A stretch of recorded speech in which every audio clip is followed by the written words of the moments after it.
आइए अब करते हैं चर्चा की शुरुआत। भारद्वाज साहब, पहला सवाल आपसे, सरकार को आप लोग घेर भी रहे हैं, अगर प्रधानमंत्री खुद रोड शो कर रहे हैं, ऐसा उन्होंने अहमदाबाद के साथ शुरू किया, उसके बाद से इंदौर में किया, मध्य प्रदेश में, अब यहाँ पर क्या संदेश है, क्या संकेत है? हनुमान मंदिर क्यों?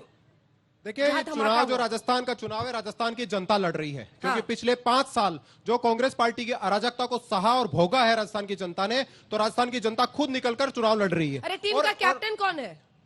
हमारी टीम का कैप्टन वो है जो 170 विधायक हमारे जीत कर आएंगे, उसमें भारतीय जनता पार्टी का पार्लियामेंट्री बोर्ड तय कर देगा, वो हमारा टीम का कैप्टन हो जाएगा। लेकिन जो हनुमान मंदिर, कोई वर्ल्ड कप में खेलने जाता है बिना कप्तान का? देखिए, ऐसा है कि हमारे यहाँ तो इतने कप्तान हैं कि कोई भी खड़ा कर देंगे, वही इनकी बॉल को 6 मार देगा, उसकी चिंता मत करिए। इतने सारे कप्तान एक दूसरे को रन आउट कर दे तो बड़ा अच्छा कॉम्बिनेशन, आप चिंता मत करिए। लेकिन मैं आपको फिर बता रहा हूं, हनुमान मंदिर पर जो हुआ था 2013 में, 2008 में जो हम सब लोगों ने देखा, जिसके हम लोग गवाह हैं, इस प्रदेश में जिस तरीके से 72 हमारे भाई बहनों की लाशें बिछ गई थी, जिस तरह पूरे शहर को बंधक बना लिया गया था, जिस तरह पूरे शहर को डरा दिया गया था, वो दृश्य जयपुर का कोई आदमी आज तक भूला नहीं है। हम इस बात के लिए आभारी है नरेंद्र मोदी जी के, और पूरा राजस्थान, पूरा देश इस बात के लिए आभारी है कि वो 2008 उन्होंने अपने 9 साल के कार्यकाल में कभी नहीं होने दिया। और इसलिए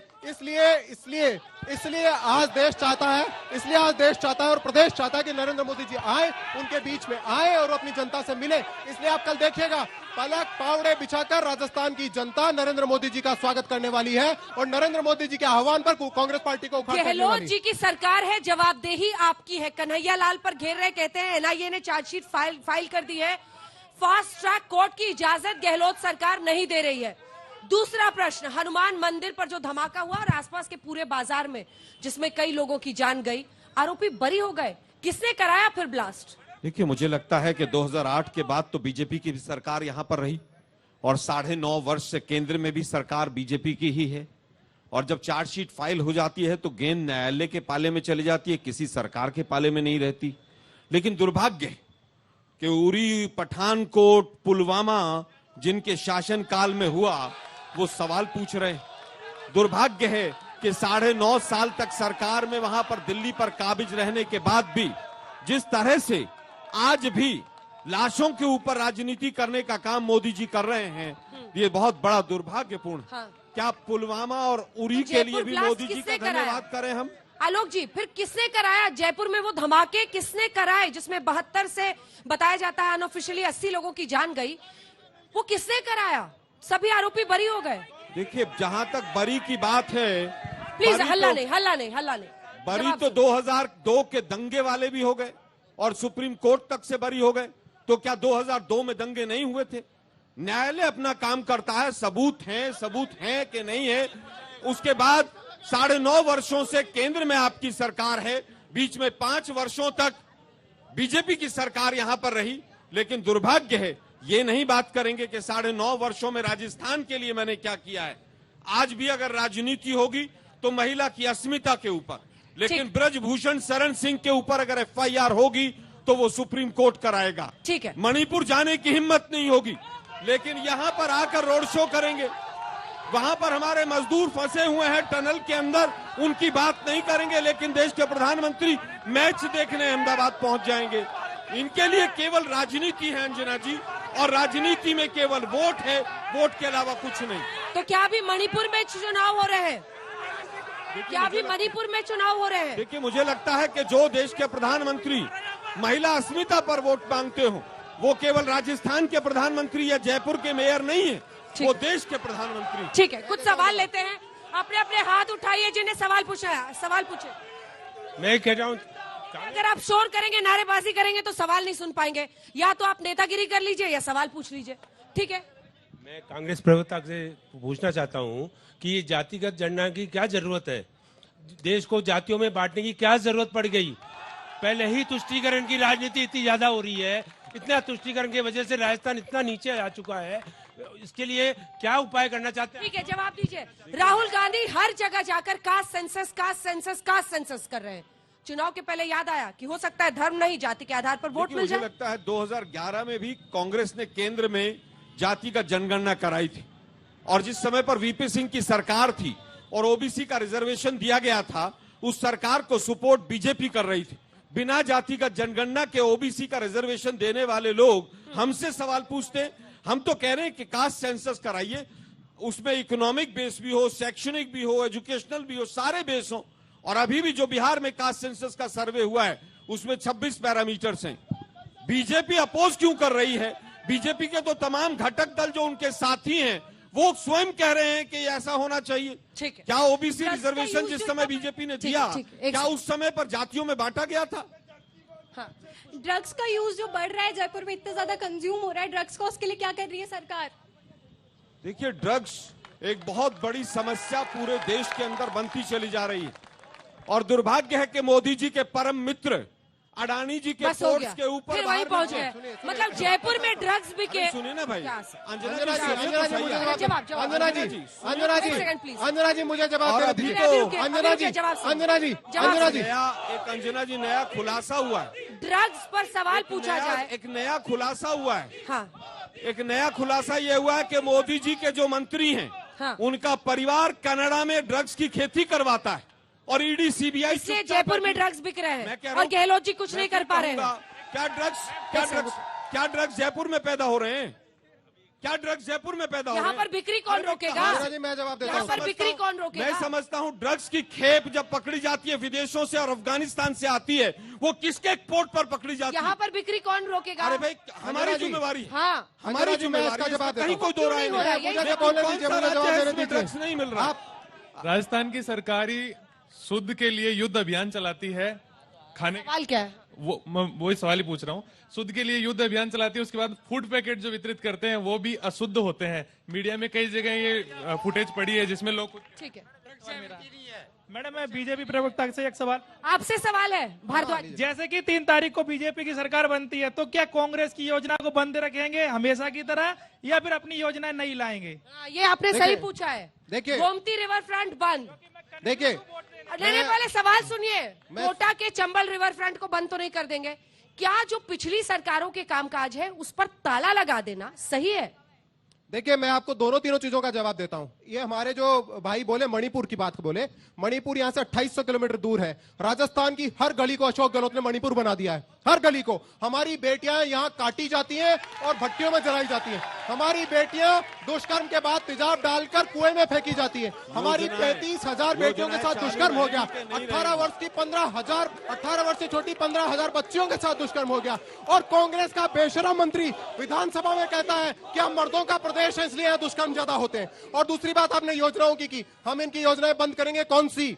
जो दुष्कर्म की योजनाएं हैं हम इनकी योजनाएं बंद करेंगे। जो 8,000 हत्याएं हो गई वो, जो गुंडागर्दी की योजनाएं वो बंद करेंगे। जो राजस्थान की लूट की योजनाएं बंद करेंगे। राजस्थान में भ्रष्टाचार की योजनाएं बंद करेंगे। राजस्थान से लूट लूट कर जो गांधी परिवार का घर भर रहे हैं वो योजना बंद करेंगे। हम वो योजना बंद करेंगे जिसने राजस्थान को बर्बाद कर दिया। हम वो योजना बंद कर देंगे जिससे आप मणिपुर का नाम लेने पर नाराज होते हैं कि यहाँ से 2800 किलोमीटर दूर है, लेकिन सवाल है मॉडल ऑफ गवर्नेंस। तो फिर इनके मॉडल ऑफ गवर्नेंस पे, आपके मॉडल ऑफ गवर्नेंस पे सवाल क्यों नहीं पूछा जाएगा? अंतर है, अंतर है। कैसे अंतर है? मणिपुर कैसे अंतर है? मणिपुर क्या अंतर मणिपुर है? मणिपुर के हालात कभी हमेशा से ऐसे रहे हैं। तो कौन जिम्मेदार है उस हालात के लिए? राजस्थान के हालात ऐसे नहीं थे। कौन जिम्मेदार राजस्थान में है? मुख्यमंत्री के घर से 5 किलोमीटर दूर एक थाने में 10 साल के बच्चे के सामने बलात्कार पीड़िता खुद पे तेल डाल के जल के मर जाए क्योंकि उसको न्याय नहीं मिले। ऐसा राजस्थान था, ऐसा राजस्थान था। क्या राजस्थान ऐसा था जहाँ 8,000 लोग मार दिए जाए? क्या राजस्थान ऐसा था जहाँ 35,000 दुष्कर्म हो जाए? राजस्थान को आपने क्या बनाया? चुनाव इस बात पर होगा। राजस्थान की बेटियों के साथ जो हुआ चुनाव इस बात पर होगा। अंजना जी, दिक्कत ठीक है, ये छोटा है सा जवाब। कि 2008 में जब ब्लास्ट हुआ तो सरकार किसकी थी? वसुंधरा जी की। मनमोहन सिंह जी की। क्या यहाँ पर राज्य में किसकी सरकार थी? क्रॉस बॉर्डर टेररिज्म था। राज्य में वसुंधरा की सरकार थी। क्रॉस बॉर्डर टेररिज्म उसको था। बॉम्ब ब्लास्ट को रोकने का काम मनमोहन सिंह का था या वहाँ की वसुंधरा सरकार का था? पहला सवाल। दूसरा सवाल, कन्हैया लाल पर वोट मांगते। कन्हैया लाल के हत्यारे जो थे वो भाजपा के कार्यकर्ता थे कि नहीं थे? झूठ है। दूसरा, हमारे फास्ट ट्रैक कोर्ट, एक सेकंड, है। राजस्थान फास्ट ट्रैक कोर्ट की इजाजत क्यों नहीं दे रहे गहलोत जी? किसने मना किया है? 4 फास्ट ट्रैक कोर्ट बना लीजिए। वो बना क्या लीजिए, क्या केंद्र होता है? सरकार- गहलोत साहब क्यों नहीं कर अरे रहे? भैया, गेंद पाले में एनआई के है। एनआईए ने चार्जशीट दाखिल कर दी मैं है। फिर कह रहा हूँ, अगर एनआईए चाहती है तो एनआईए अपने कोर्ट में फास्ट ट्रैक ठीक है, कोर्ट कुछ बना सवाल ले। कोई लेते हैं, दिक्कत जल्दी है से। क्या उसमें? मैम, राजस्थान के अंदर मंत्री जी की बेटा रेप करता है और गहलोत सरकार रहती है, उसका अभी तक क्या नाम है, FIR दर्ज नहीं हुई। वो पीड़ित महिला दिल्ली जाके FIR दर्ज करवा रही है। कितने शर्म की बात है। सरकारी कर्मचारियों पर हमला करते हैं गिरिराज मलिंगा जी, उनको दोबारा टिकट दे देते। गहलोत साहब ने टिकट काट दिया उनका, लेकिन उन्होंने बुला के टिकट दिया। जवाब दीजिए। देखिए 22 मई 2022 को एक सरकारी कर्मचारी के ऊपर हमला हुआ और उसके 28 हड्डियां टूटी। राजस्थान की अराजकता का, राजस्थान की धारीवाल का है भाई साहब, शांति धारीवाल। अरे मैं दे रहा हूँ जवाब, मैं जवाब दे रहा हूँ, मैं जवाब दे रहा हूँ, मैं जवाब दे रहा हूँ, मैं जवाब दे रहा हूँ, मैं जवाब दे रहा हूँ। 22 मई 2022 को उसके ऊपर हमला हुआ।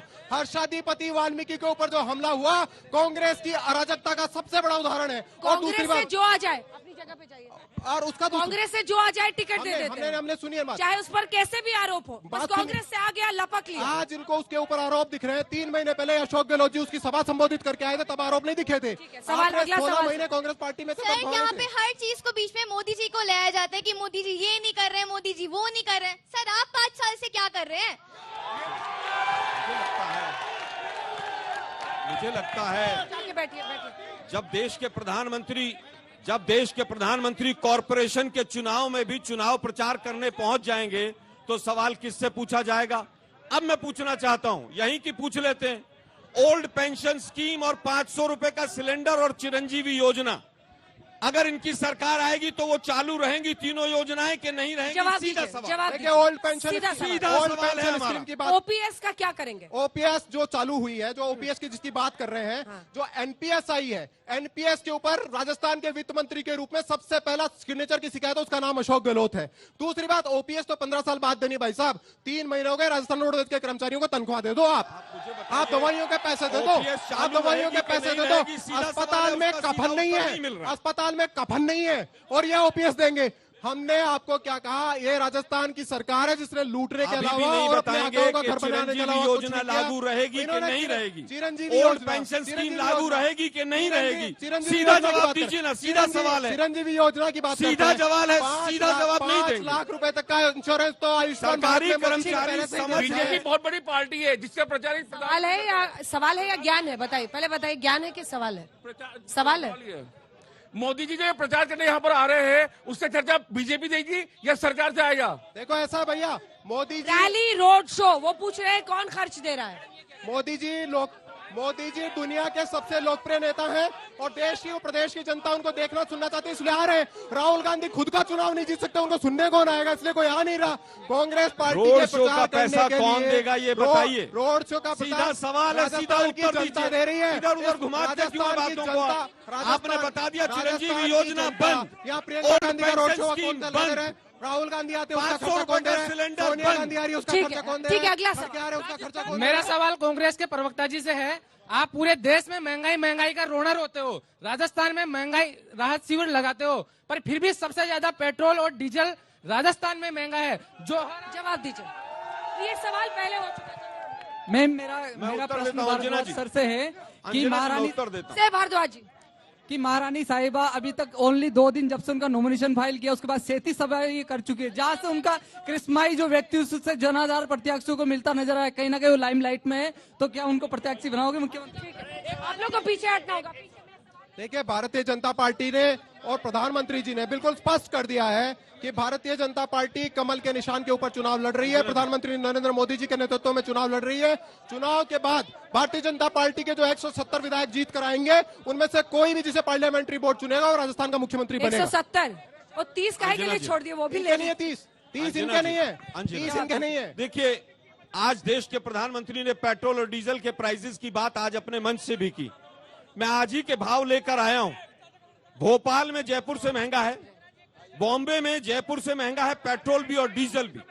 लेकिन दुर्भाग्य है कि ये लोग अपना पढ़ के नहीं आते हैं। ये आज के भाव हैं 2 घंटे पहले के। सवाल है कि राजस्थान में भी मोदी अडानी कीजिएगा तो जनता कैसे भरोसा करेगी? अंजना जी, और कोई है ही नहीं, लोकल इश्यूज उठाने और तो है ही नहीं ना बाकी यहाँ पर कोई नहीं है। अंजना जी, वसुंधरा जी पर दया आ रही है। अंजना जी मेरी अंतिम बात है।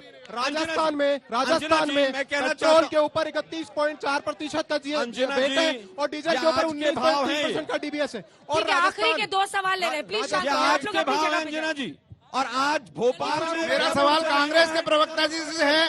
और बॉम्बे से भी महंगा है। गुजरात से 10 रुपए कम है, उत्तर प्रदेश से 12 रुपए कम है, हरियाणा से। एक सेकंड इस तरह से मत कीजिए, शो रोकना होगा please. I am requesting all of you. मेरा सवाल कांग्रेस के प्रवक्ता जी से है। राजस्थान में पीएफआई के जुलूसों को अनुमति दी जाती है और हिंदू संगठनों के जो भी कोई भी त्योहार होते हैं उनके ऊपर रोक लगाते हैं, क्या चाहते हैं? प्रधानमंत्री ने भी यही कहा है, इसका जवाब। देखिए, देश के प्रधानमंत्री के पास कोई मुद्दा नहीं है। 9.5 साल के बाद भी वो हिंदू मुसलमान करते घूम रहे हैं। पीएफआई के ऊपर किसी ने कोई किसी रूप में भी कोई परमिशन नहीं कोटा में दी है, कोटा में रैली निकालने की किसी ने भी कोई परमिशन नहीं दी। कोटा ने बाकायदा रैली निकाली। आप मुझे कागज दिखा दीजिए राइटिंग में कोई परमिशन दी है, मैं माफी मांग कर जाऊंगा। लेकिन दुर्भाग्य ये है, झूठ बोलने की आदत इनकी ब्लड रिलेशन पूरा अंग्रेजों से सीख कर कोटा और पीएफआई छोड़ दीजिए। अभी अंजना जी एक चीज तय हो गई ठीक है, एक आखिरी सवाल। अंजना जी एक चीज तय हो गई है, बीजेपी की सरकार आएगी, ओपीएस बंद होगा। बीजेपी की सरकार आएगी, हत्याएं बंद होगी। बीजेपी की सरकार आएगी, दुष्कर्म बंद होंगे। बीजेपी की सरकार आएगी, लूट बंद होगी। आखिरी सवाल आएगी, अराजकता बंद होगी। मैं आपसे पूछना चाहता हूँ, गहलोत सरकार 3 बार बन चुकी है, उनकी अच्छी योजनाएं हैं, बहुत बड़े दावे करते हैं, लेकिन हर बार इतनी बुरी तरह से खारिज क्यों हो जाते हैं? जनता उनको क्यों निकाल देती है बार बार? चलिए इसी के साथ एक आखिरी सवाल यहाँ से आपका हो चुका। मेरा एक सवाल मेरा सवाल कांग्रेस के प्रवक्ता जी से रहेगा कि जब कांग्रेस सरकार फालतू की रेवड़ियां बांटने में लगी हुई है और मोबाइल फोन दे रही है, सुप्रीम कोर्ट तय कर रहा है, लेकिन सरकार रेवड़ियों की परिभाषा तय नहीं कर पा रही। हमारे जो स्कॉलरशिप के बिल पास हो चुके हैं उनका बजट क्यों नहीं दे रही? बिल जब पास होता है, जब बजट पास होता है, बजट पहले पास होता है, बिल बाद में होता है।